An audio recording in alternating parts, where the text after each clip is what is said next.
Hi, today on Caffeinated Sesh, Ep.2, we have Sneha Sowmiyanarayanan, who I got that right.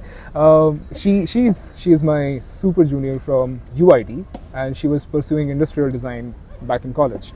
And of course, now she is a practicing designer, and more about that you can hear from Soumya in a minute. And we also have some beautiful doggo friends around us, so expect a little bit of barking, but that's totally fine. Please exclude that and focus on the main contents. Okay, starting off, we have a couple of questions for Soumya. So Soumya, since we last met in college, Man, shut your... we have a couple of questions for Sneha.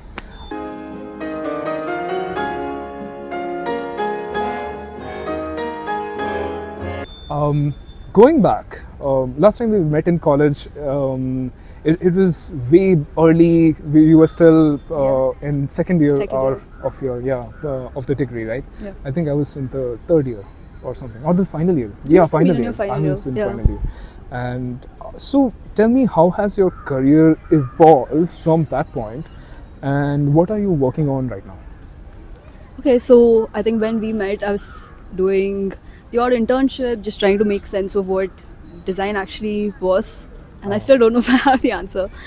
But yeah, after that, for my grad project, I moved to Mumbai and I got to work at a design consulting firm called Zooks Innovation. Mm-hmm. That was, I think, a great place to sort of kickstart my career. Mm-hmm. I had a lot of learning, had a great time, and yeah, I mean, obviously in a consulting firm, you're working on a lot of different domains and different projects and all of that. And I really wanted to deep dive into one particular field, and healthcare happened to be one of those fields that fascinated me a lot. So yeah, I started looking for opportunities, and that's landed me here in Bangalore, and I'm working at a healthcare startup here. Yeah, that's great.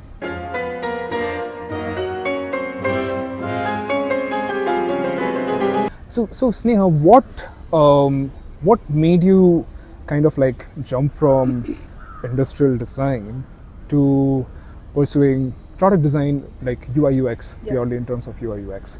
What was that moment, or rather what was the whole journey if you had to break it down? So yeah, I got into industrial design, I think, without fully understanding what it entails. I just was very fascinated by the fact that I could like make any product, and so I got into it. Well, I'll never regret that though, because it has taught me a lot. But I think it was during COVID or something when a couple of friends and I just started to sort of explore Figma and like try some small projects on that, and that really interested me. I think the concept of designing interfaces was somehow very fun.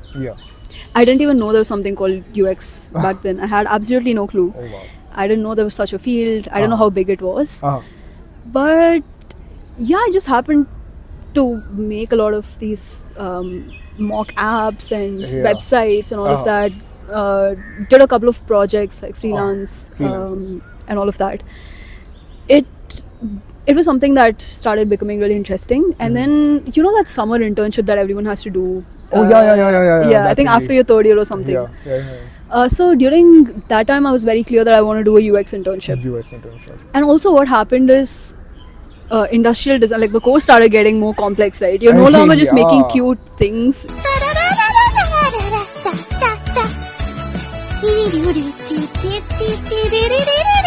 You're like building hardcore, like mechanical designs. Exactly. Stuff that is gets very close to engineering in some sense. Yeah. And I think from what you know of me, like that's not my jam. It's something that I found really hard to understand, but secondly, like be interested in. It just didn't fascinate me as much. And then I was like, okay, there's something that I really enjoy doing. And so during that summer internship, I worked with actually a couple of seniors from our college, the guys who founded Sync Labs. Oh, yeah. They are actually our seniors. Like your seniors? Yeah, oh, our okay. seniors. Yeah, so like super Misha seniors. and the whole group, and yeah. So I worked with them, Uh-huh. did my internship there, and I got to work on some really fun projects. Okay. And I think, yeah, that's when I decided that, okay, this is something I want to pursue. Uh-huh. Uh-huh. So, yeah, then I got lucky enough to get a grad project in Uh-huh. that. And I also built my portfolio around UX design very deliberately. Makes And, sense. Makes yeah, sense. it worked out. Oh wow! I mean, that's a really smooth transition, if you ask me.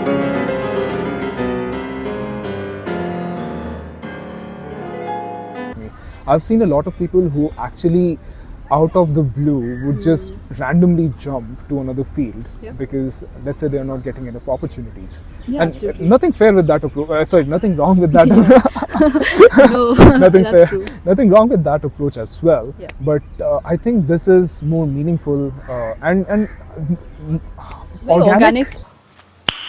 Nice. Exactly. Yeah, in a sense, organic, right? Yeah. Where you just kind of stumbled upon Figma, and Yeah. slowly from there you did your grad project, internships, and then grad project, Yeah. which help you understand the get you to the roots of UI UX and interfaces in general. Correct.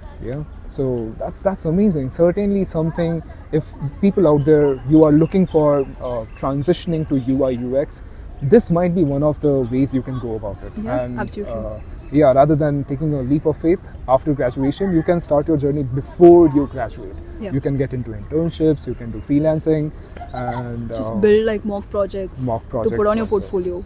yeah, that is also very important. Yeah. Portfolio should definitely reflect the kind of work that you're trying to do. If you are an industrial designer and let's say you want to transition, but by the end of your whole course, right, 4 years course or whatever you have, if you have an industrial design centric portfolio where you have shown physical products, it might not help you land at places versus let's say you started doing internships or freelances, right? You'll have a couple of projects. Even if you do hobby projects, Yeah, you'll have them on your absolutely. portfolio. So I think for an internship, that's all they are looking Yeah, at. yeah. You don't like need real world projects with like real impact, and I think those things are needed a little Yeah, later a in little your. later. Yeah, certainly to contribute to Earth and stuff like that. But anyway, we have that. I think it usually comes in much later in life when you feel like, okay, Yeah. using this field or through this practice of mine, these are the kind of contributions that I can Yeah. make. But get the foundation right, guys.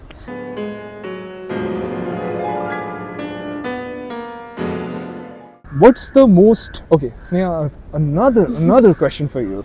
So, what's the most exciting project you are working on right now, and what do you love about it?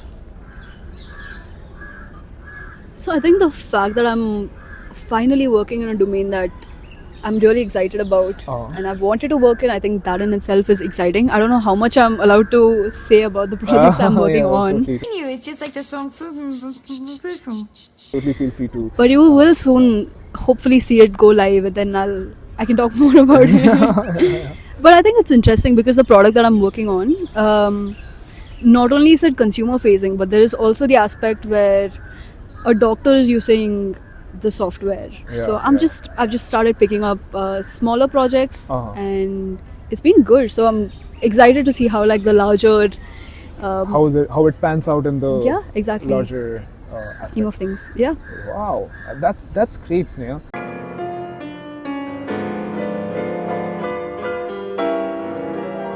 Well, talking about while making an interface in this particular company, and in this instance, you have to design interfaces keeping in mind both the consumer and let's say the doctor. Even they are consumer ultimately, but then like two user personas would be sharing a similar platform. Correct. Is it more complex? By the sound of it, it does sound more complex than designing for a single persona. Yeah. But if you were to summarize a couple of pointers, let's say for upcoming designers to keep in mind while going about similar work, what would what would those few points be like for them to take care before they get started with similar projects? That's an interesting question. I think not only here at my current company, but even in my previous company, like a lot of these products that we worked on weren't necessarily just consumer facing, right? For example, if you're designing a corporate banking interface, Yeah. So obviously the people in the company are using it. Yeah. And there might be multiple users. There'll be like, say a CTO who's using that banking application, but yeah, there are also yeah. like the, people who are using it on a daily basis. So I think one thing that I've learned, and like a lot of credit to my mentors from my previous company, but it really helps to sort of, how we make use of personas. Yeah. And I always used to think that was a bit of a fad. Yeah. Because you just like come up with like Pick data out of thin air, be like, Exactly. yeah, person 1, person 2, person 3. Yeah, but it really helps to really understand what their motivations are, what they really need, what are the ways in which you can make their life simpler by designing that application for them. I think that really helps. Another thing is obviously talking to those specific personas you're designing for. So, Yes. Can you speak to doctors? Can you speak to patients? What are the problems each of them face? What are the things they want to achieve? And so on. So, I think if you do a bit of research on those personas and what they want, it really helps simplify things. It does. Yeah. It does.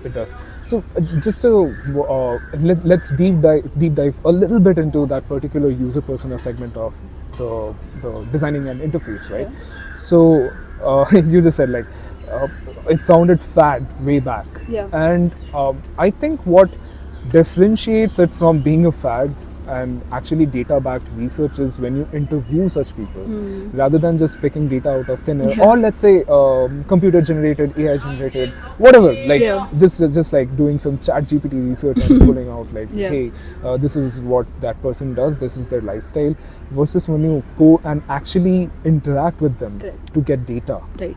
That really makes the difference, It and does. it does help you design a more curated interface for them. Exactly. That's very true. I was gonna add something to that, and I just got distracted. Yeah, that's really fine. Maybe. Thank you. Maybe. So. Yeah, for example, like when you land on an interface, right? I mean, this is not in the case of my current role or my current company, but like, say you're designing even an app like Swiggy, right?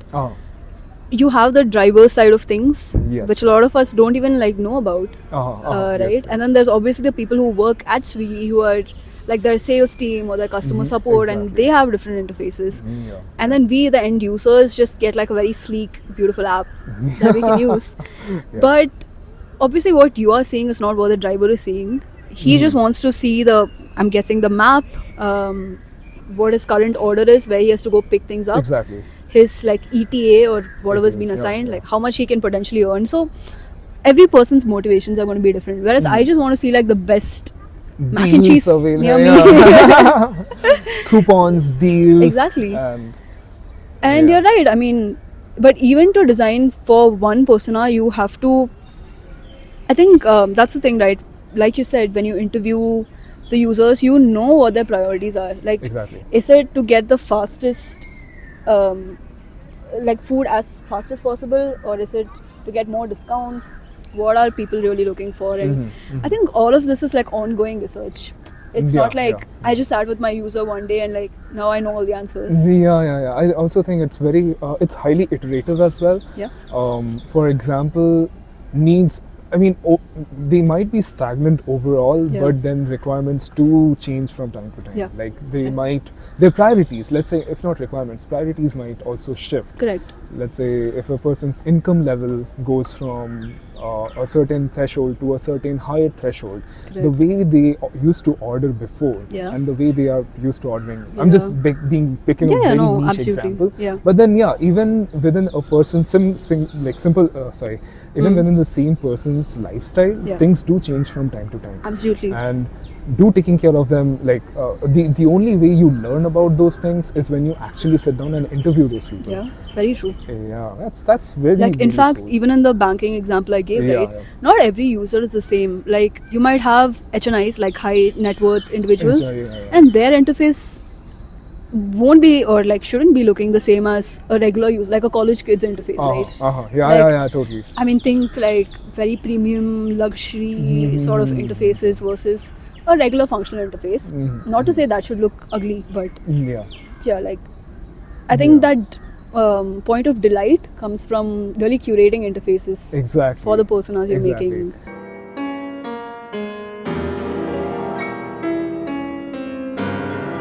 Yeah, very random question. But Scared. then- Yeah. but then I think you'll nail it also. Okay, so if there's at this particular point, if there's anything even as a side hobby that you could design, that you would want to design, is there anything that you would do right now?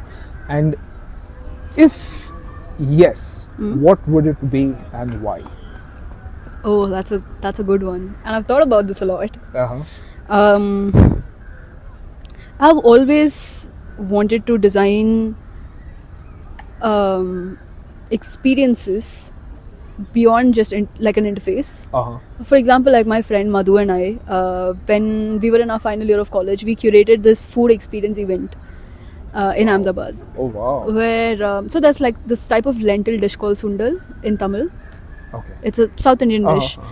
And so we sort of curated this event where people could come and make their own sundal. So we assigned personalities to each ingredient. Oh, So wow. based on what they think their personality is, they mix and match ingredients Damn. and make a sundal out of it. Ooh. So those are, and the people who attended, I mean, a lot of them are my friends, of course, but we could really see that people are enjoying this. Yeah. And we made it interactive, and like people are sharing their sundals, and Yeah. it was very fun. I'm just gonna let him pass. Yes. Or coffee beer. But yeah, so I think being able to curate experiences like that is something that I find really fascinating, and it's something I would eventually want to explore on the side, aside from my full-time job as well. Oh wow. And I just keep picking up random side projects. Like I did a sticker sale. I remember. That Yeah. was. There's a follow-up question with that too. Okay. Stay tuned. But yeah. Okay. So yeah, I just like doing these. Like I made a zine for this event called the Bombay Zine Fest, What's the which zine? Sorry. a zine is like a small. It's short for magazine. Oh, okay. Yeah, Okay. but essentially, but it's not exactly a magazine. So you pick like one topic, Uh-huh. and it's like a very small handmade Uh-huh, version of it. Oh, wow. You can Wow. illustrate, you can write, you can draw, Oh, do wow. whatever you Oh, want. wow. For Bombay, sorry, what? It's this event called the Bombay Zine Fest. Bombay Zine It's Fest. pretty big in the Bombay design Uh-huh, art uh-huh. community. Okay. So yeah, that, and then the sticker sale, which I just Uh-huh. randomly did last summer. I see. I really enjoyed those because yeah, I mean I am really thankful for what I do on a daily basis for my full-time job, but Uh-huh. I think these are projects that are passion projects. Passion right? projects, So yeah. they just hit different They just when you hit pursue different. them.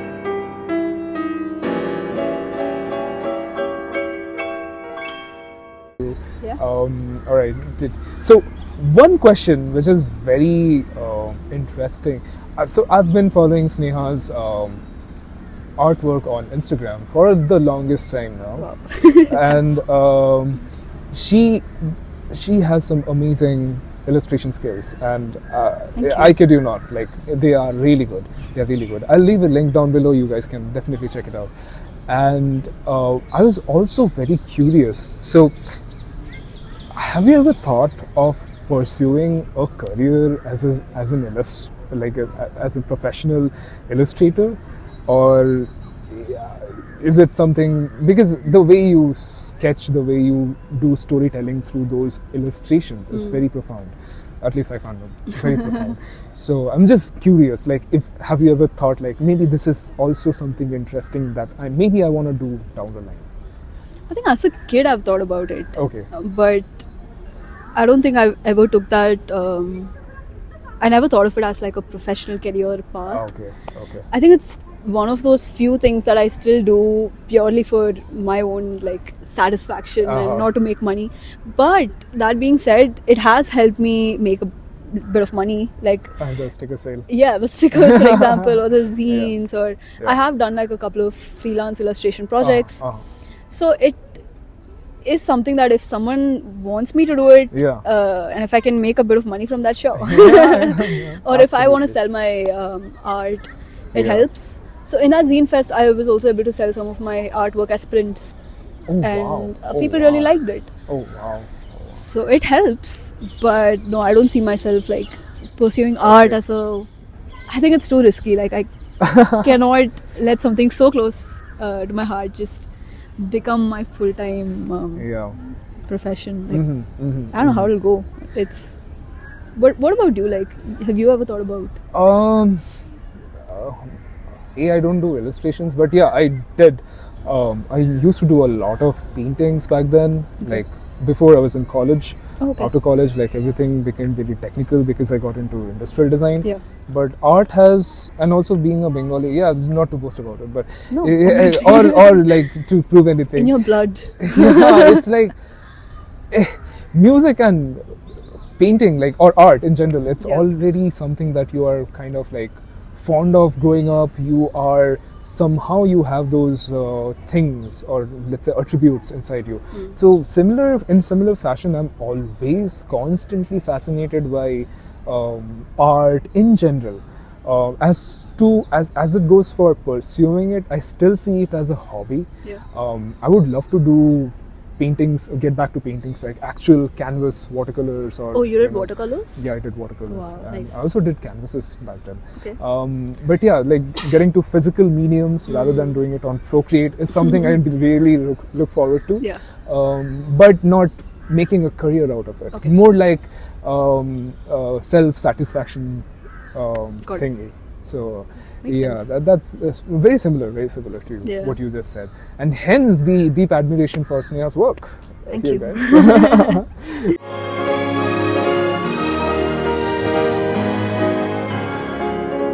Well. Okay. I think we already did cover this part, but let's say if you were to give advices for fresh graduates who want to get into UI UX, what would your two advices be?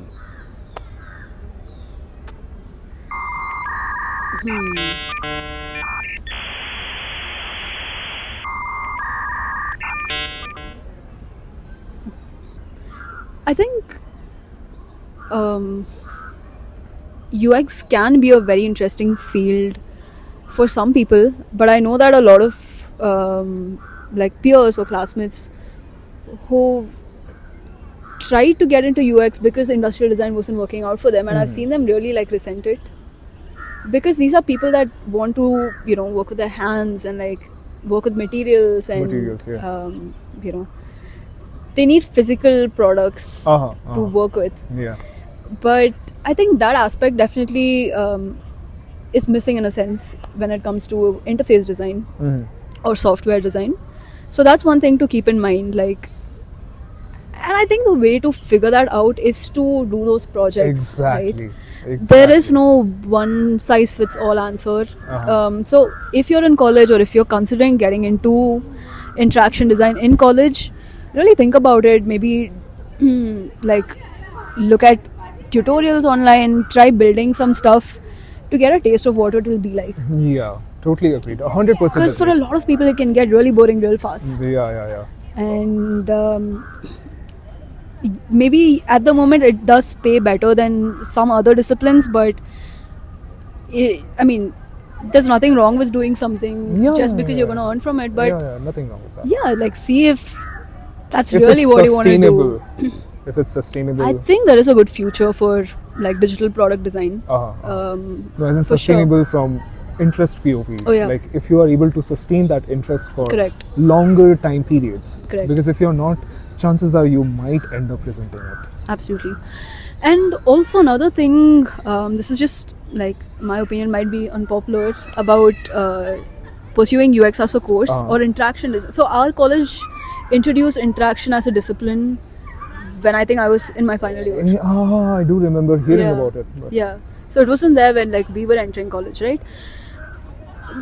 But I have spoken to a couple of people who took up that course, or have friends who've taken that course, and a lot of them have said things like, oh, I've learned a lot more by working at a, say, UX design firm or a company rather than studying just that for 4 years. But I think the perks with taking something like industrial design, like we did, is you get to work on very different things over the course of 4 years, right? One day you're doing ceramics, one day you're doing like some, what is that thing? TDP, TCP, technically complex product. Yeah, product design, TCP, SPDs, simple product designs, stuff so like I think the kind of exposure, the kind of variety you get, and the best thing about why I said I will never regret doing product design is it teaches you a really good process which you can apply to any field. Exactly. And everything is a product at the end of the day, right? End of the day, digital, be it digital or physical, it is still a product. And the process of user persona and identifying what their needs are, it's the same. It's the same across, like, you're designing products, be it digital, physical. You need to understand what the users want. Absolutely. So I think that's always there. Like, guiding principles are very similar across both fields.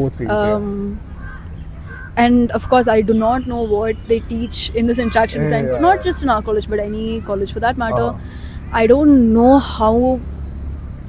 what they teach for 4 years as well. I'm sure like a lot of people enjoy it as well. So I really segued from the question. No, that's totally cool. I think if conclusively we were to kind of like summarize it, the 2 pointers would be work on a lot of mock projects. See if that's something you really enjoy, because I think that's the thing, right? If you pick something as niche as interaction design and tomorrow you don't enjoy it, then it's very hard for you to pivot into like technically complex product design.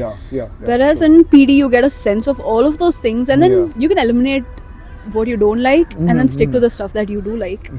So that is a big advantage. So I don't know if you should like narrow down your scope that much right at the start of your journey. That's what I would say. That's some pearls of wisdom. And no, it's because it's true. Even I did the same thing. I did UI UX internship, and as soon as I did it, I realized and I understood this shit is not for me. It's not gonna work out for me. And initially I did like loved it, like the process of it, but and like the outcome of it also. But then I think what's really fulfilling or really gratifying for me is when I design physical products. See, you have an example right here. Exactly. So I tried a whole bunch of things. I've also tried graphic design, everything, guys. Like, and I think what sticks for me is industrial design. For now. That's fair.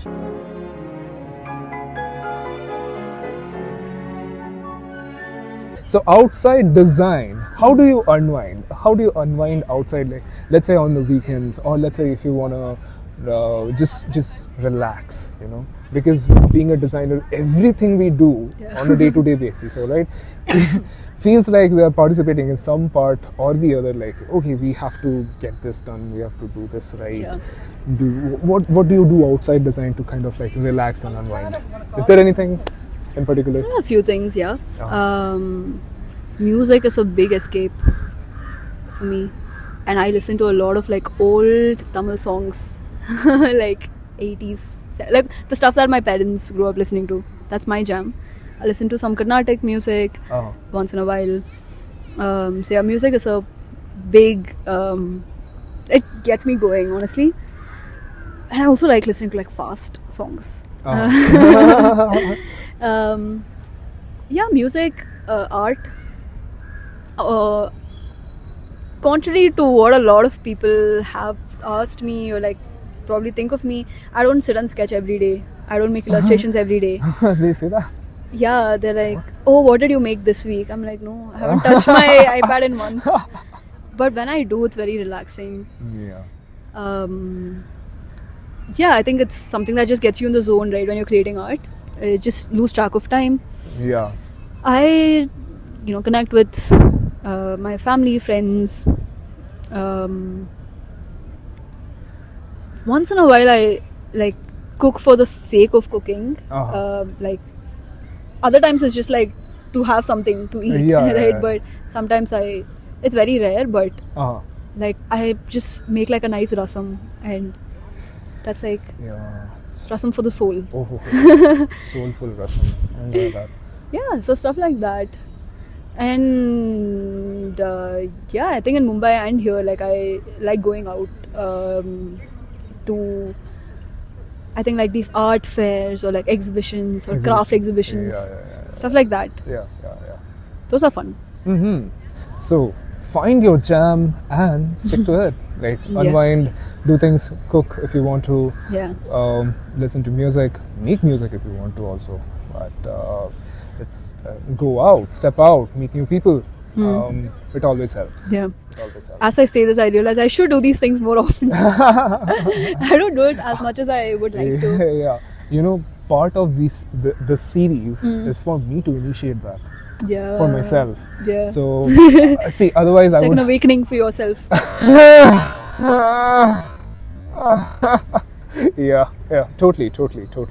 That's So true. that I talk to more people, I get to learn more. Yeah. And Absolutely. you just can't do that by sitting at your home, guys. So. Yeah. Oh, and reading books. We were talking about it Oh, for so long before this. we actually, yeah, we do love reading books. Yeah. But this is about her interview, so Sneha. It's I'm kidding. reading it's fun because growing up I used to like devour books. I used to read so many books. Yeah. And I think somewhere around high school or college, like that habit just completely wore off. Like we got phones and I was always on my phone. I still am. Oh, guilty. But no, I think after moving to Mumbai, like I had a lot more time to sit and read. And I'm so happy to have sort of gotten back into that habit. And yeah, no matter how tired I am, I try to read at least like 5 to 10 pages a day. Yeah, that's really cool. Yeah. I think I have a very similar pattern. Matter of fact, I did not like to read when I would not read at all. I would not go near books when I was like in school till 12th or something. And then the minute I got into college, right, I think I found this whole like extra bunch of time, and I also got really curious to learn about new stuff and to see okay what's what. And that got me into reading books, and I think it was self-help. Got started with self-help. From there we have graduated. We all have that to, phase. Yeah.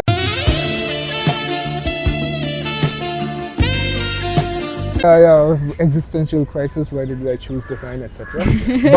but here we are, and don't pee Or I don't knock it over. or don't knock it over. Yo, bro. No. We had a visitor, and felt like for a moment he was about to grab the. Yeah, I think he wanted to join. Or he wanted to join. Perhaps would have called him. Yeah, we're talking about a dog. Dog, yes, absolutely. Yeah, I think, and I also do Duolingo.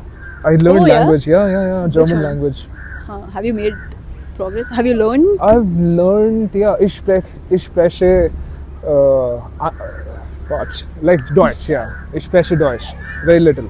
I have no idea. But So I just basically said like I speak Very Dutch, as in German, very little. So very little.